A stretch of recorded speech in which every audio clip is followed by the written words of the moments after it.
क्या बार बार गौतम गंभीर टीम की कुछ गलतियों को नज़रअंदाज कर रहे हैं?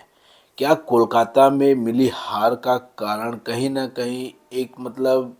देखी सुनी गलती को नज़रअंदाज करने के कारण ये हार मिली है? क्योंकि देखिए बहुत से सवाल ऐसे उठाए जा रहे हैं जो कि अभी कोच है गौतम गंभीर और पिछले 1.5 सालों में जिस तरह से टीम इंडिया का जो भी परफॉर्मेंस रहा है खास करके टेस्ट में, तो ये कहीं ना कहीं अब एक बार फिर से कोलकाता के हार के बाद गौतम गंभीर के ऊपर घूम फिर कर ये सवालें उठ रही है। क्योंकि कुछ गलतियां ऐसी हैं जिसे देखकर आप भी कहेंगे कि वाकई में क्या ऐसा करना कहीं ना कहीं गंभीर के लिए एक नज़रअंदाज करने वाली बात है क्या? अब क्योंकि देखिए जब साउथ अफ्रीका के खिलाफ सीरीज का ऐलान हुआ तो उसके बाद से ही हर किसी को कहीं ना कहीं ये तो लग ही रहा था कि टीम इंडिया का पलड़ा भारी तो है। वैसे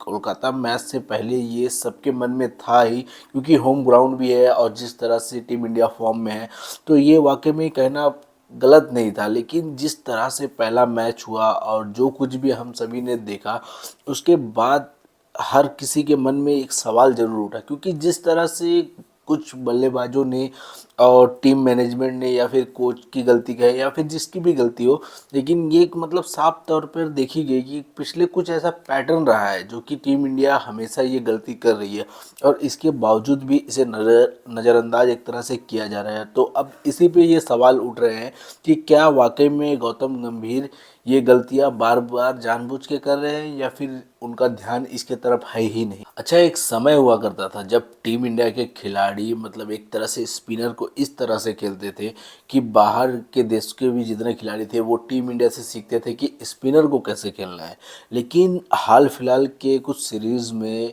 ये देखा गया है कि अभी टीम इंडिया जिस तरह से स्पिनर्स को खेल रही है कहीं ना कहीं उनको एक स्ट्रगल करना पड़ रहा है उनके सामने में। और यही पैटर्न दोस्तों अभी जो हाल ही में मैच हुआ कोलकाता में साउथ अफ्रीका के सामने में, वहाँ भी देखने को मिला है। क्योंकि अगर टीम इंडिया की 18 विकेट दोनों इनिंग में गिरी थी तो उसमें से दोस्तों 12 विकेट ऐसी थी जिसे सिर्फ और सिर्फ स्पिनर्स ने लिया था। और ये कोई ऐसे फर्स्ट टाइम नहीं हुआ है, इससे पहले भी हमने देखा था कि न्यूजीलैंड के खिलाफ में भी टीम इंडिया कुछ इस तरह की ही खेली थी। और जब न्यूजीलैंड का सीरीज़ था तो वहाँ भी जिस तरह से न्यूजीलैंड के स्पिनर्स ने टीम इंडिया का जो बुरा हाल किया था वो किसी से छुपा हुआ नहीं था। तो ऐसे में अभी यही बात कही जा रही है कि क्या वाकई में गौतम गंभीर को ये दिखाई नहीं पड़ रहा है या फिर उसने उन्होंने इसे जानबूझ के नज़रअंदाज कर रहे हैं। क्योंकि देखिए सवाल ये भी है कि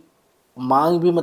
समझिए कि आप जब मैच खेलने से पहले जो पिच की डिमांड थी कहीं ना कहीं वो गौतम गंभीर की, जैसे खबरों में बताया जा रहा है, वो बोला जा रहा है कि उन्होंने स्पिन के लिए ही पिच मांगी थी। तो ऐसे में अगर आपको आपकी तैयारी उस लेवल की नहीं है और आपको ये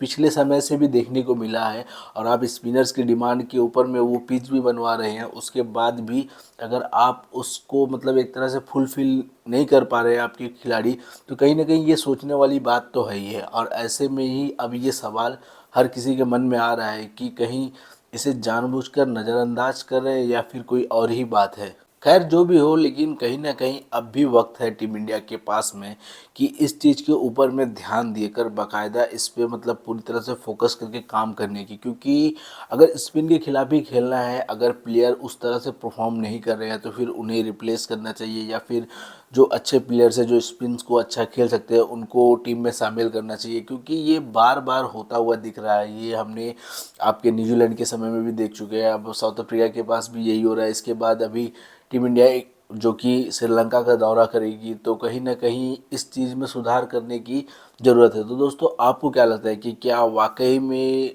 गौतम गंभीर इस चीज़ को नज़रअंदाज कर रहे हैं या फिर इसके लिए भी कोई रणनीति सोची होगी उन्होंने? हमें कमेंट में ज़रूर बताइएगा। जय हिंद दोस्तों।